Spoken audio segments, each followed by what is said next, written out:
শহীদ রাষ্ট্রপতি জিয়াউর রহমানের আত্মার প্রতি শ্রদ্ধা নিবেদন করে আমি আমার বক্তব্য শুরু করছি।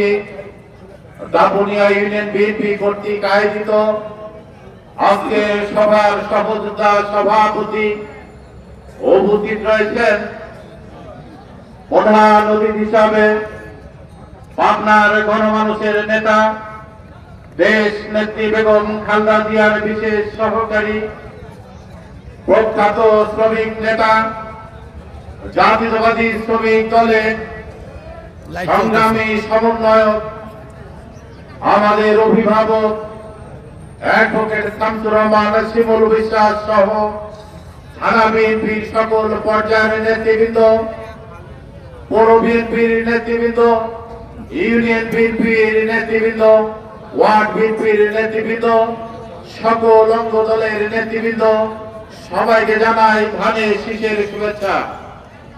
সংগ্রামী নেতৃবৃন্দ, বক্তব্যের শুরুতেই স্মরণ করছি যারা এই আন্দোলন সংগ্রামে জীবন দিয়েছেন, বৈষম্য বিরোধী আন্দোলনে যারা জীবন দিয়েছেন তাদের স্মরণ করছি 17 বছরে আন্দোলন সংগ্রাম করতে গিয়ে বিএনপির যেসব নেতা কর্মীরা জীবন দিয়েছেন তাদের স্মরণ করছি। আমি বক্তব্য দিব না, দু একটি কথা বলে আমি আমার কথা স্মরণ করব, শেষ করব। আপনারা দেখেছেন স্বৈরাচারিণী শেখ হাসিনা জগদ্দল পাথরের মতো বসেছিল, দেশের উপর অন্যায়ভাবে জুলুম করেছে, নির্যাতন করেছে।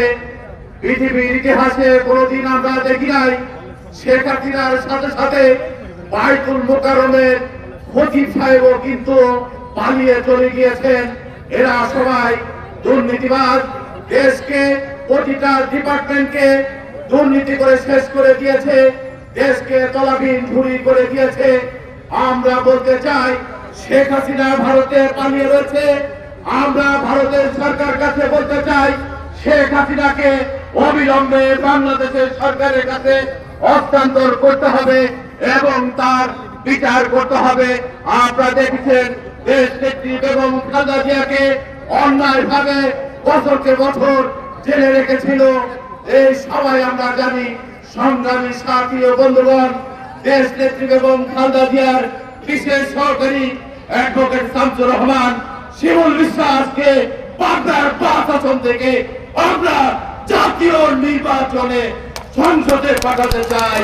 এই কথা বলে এখানে শেষ করছি। সবাইকে ধন্যবাদ।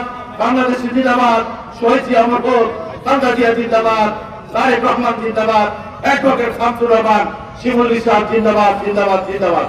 এবারে আপনাদের সম্মুখে বক্তব্য রাখছেন পাবনা সদর উপজেলা বিএনপির সাবেক সভাপতি এ কে মুসা গেন্দার। মূল্যবান